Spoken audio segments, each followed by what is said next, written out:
Hey guys, welcome back. Since I got my 9.5 a few months ago, I've been slowly restoring and upgrading the touch points. Touch points are areas that we touch all the time in the car. I replaced the shift knob, e-brake boot, and upgraded to the aero steering wheel. And today, I'll be updating the footwell. As you can see, I'm missing the rubber cover for my clutch pedal. To no one's surprise, there are no aftermarket aluminum pedal covers for this car.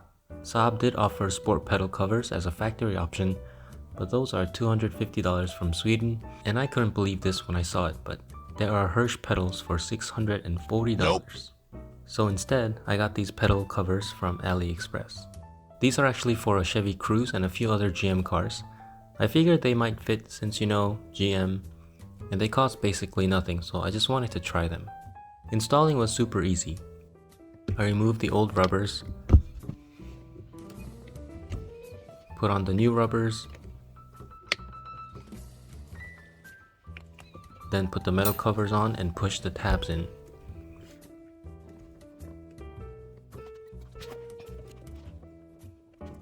And they fit quite well.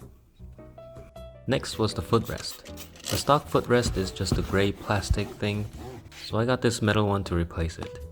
It's a lot bigger than I was expecting, but this is reversible, so I decided to put them on anyway. They stick on with double-sided tape. I don't know how I feel about this one, but I think it's better than stock. Let me know what you guys think. And with that, my footwell area is complete. I'm curious to know what other 9.5 owners have done, so let me know down in the comments. As always, thanks for watching, and I'll see you on the next one.